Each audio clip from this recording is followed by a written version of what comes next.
I just a quick video showing Summoner. I just started about 5 days ago on last Epoch, and this is a quick build. I ran through the campaign around like 6 hours, and just a full minion build. I'm basically just going through and testing all the characters, see which one I want to actually take in endgame. Uh, Res capping is getting a lot easier the more I play. With the idle system, getting the res cap is pretty easy as long as you have like one or two pieces of gear that have like 70, 60 res on one piece. And yeah, so in stacking is how I'm scaling the minions with percentage damage. Every int gives a certain amount of percentage damage. And then we need flat damage to go with that. So things like the Pebbles set. I think it's called Pebbles. Yeah, Pebbles. The Pebbles set gives you 42 flat, cold, or lightning damage, and that's being scaled with intelligence. And it's spells on our skeletons. So we have Skeleton Mage, we have the normal summon skeletons. Golem, he's sort of extra AoE with the explosions. And we have two of them for two explosions. And then I have Wraith. The Wraiths are basically just to gain ward, since uh, this build is double dipping on a mechanic like that. So on the skill tree, just simple damage, and then intelligence and the resist is really nice, so we don't have to worry about necrotic as much.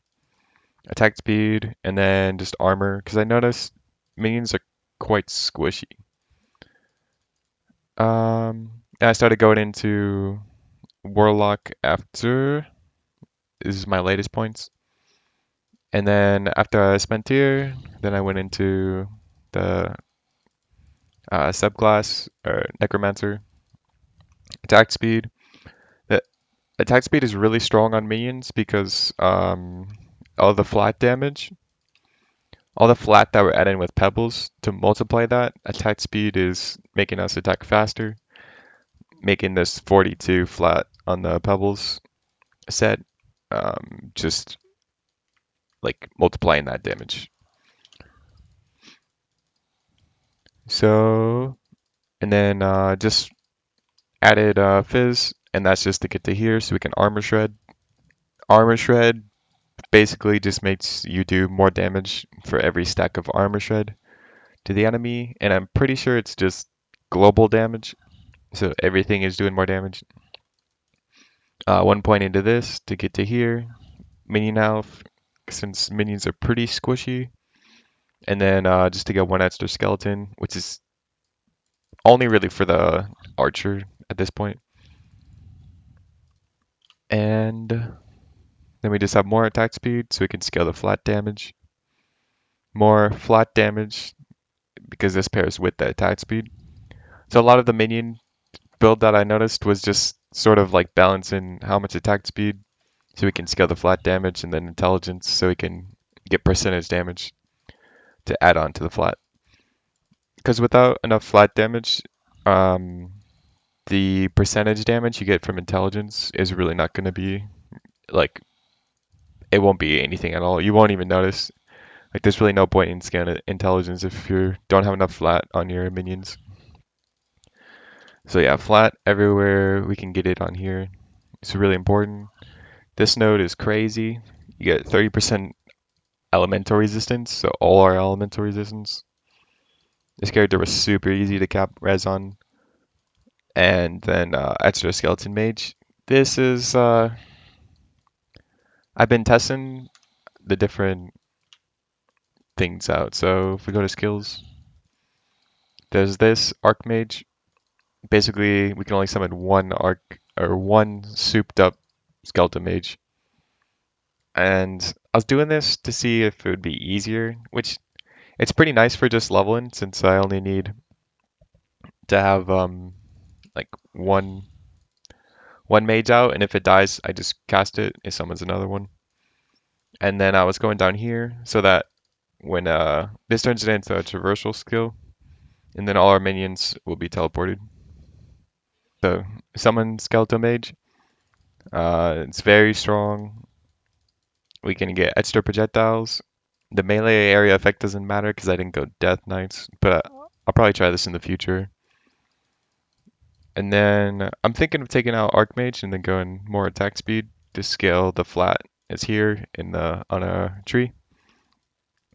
And then before I had the base crit is kind of insane. I'll probably cap this out. Movement speed is really important for minions because the more movement speed you have, the faster they're going to be able to catch up with you. And we are using Transplant to get around. This class is pretty fast, and the minions have a hard time keeping up if you don't have movement speed on them.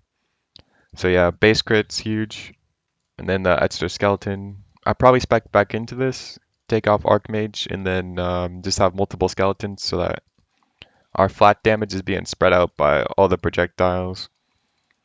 The mortar and the cooldown, I I don't really know how big the splash damage is.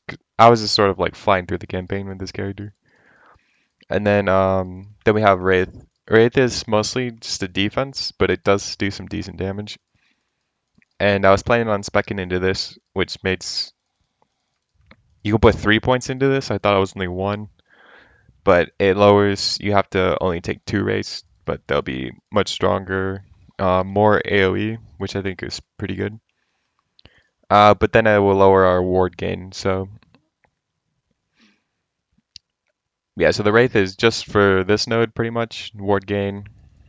You get a lot of flat. They do quite a bit of damage. And while you're running to pack, just pop the Wraith and they'll give you a big burst damage onto the enemy. And you can just keep stacking and then your ward just goes crazy. And there's also this pairs really well with the Wraiths because you get ward on minion death. And these Wraiths decay over time and they don't last long, so they're constantly dying. So yeah, as a defense thing, having more of them is much better. And then, but for more damage, I was thinking about going this if I can scale my defense enough, because this makes them permanent.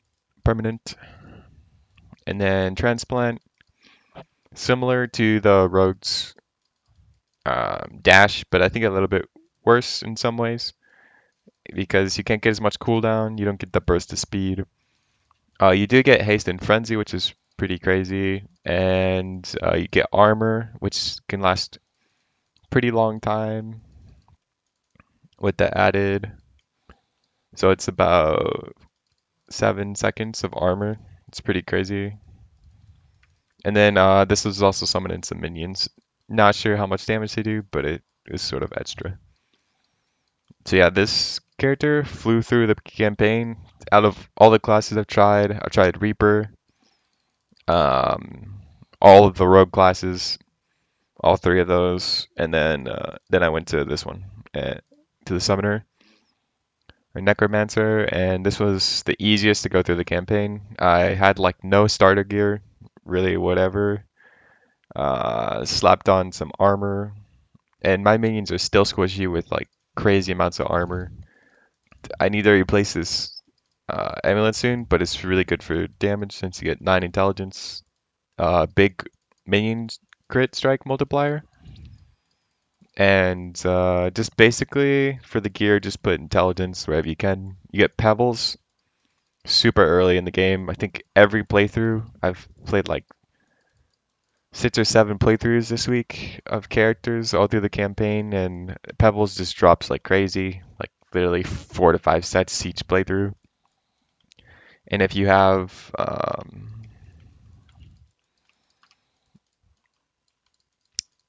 yeah, I was gonna say there's that one perk you can get from, I can't remember the mechanic, but whenever you drop one piece of set, you get the whole set. And then intelligence, when you're first starting, if you can shatter anything with intelligence, get the steal those parts, and then put it on. And then whatever gear you get, just slap on intelligence as you're leveling. And then most of this gear you don't really need. I just put intelligence everywhere you can. Put pebbles on, you get the flat damage, and you get more intelligence. Pebbles is actually pretty good because you get intelligence, minion damage, some nice resist. You get flat, and then like the set is pretty good. The golem potion is all right. I didn't really notice it too much, but it's pretty good. And then yeah, ward per second's good for tankiness. And then idols just fill your resist whatever you can't get on your gear. Yeah, I'd recommend going XP increase is your first blessing once you get to the endgame map system. And yeah, that's about it for this character. Very fast, easy to build. Just go full intelligence and flat minion damage wherever you can. And yeah, this has definitely been the easiest character to get through the campaign. I've died like maybe once to some I wasn't paying attention or was in my inventory, and then yeah, but bosses have been pretty easy to res cap. So yeah, that's it for this character.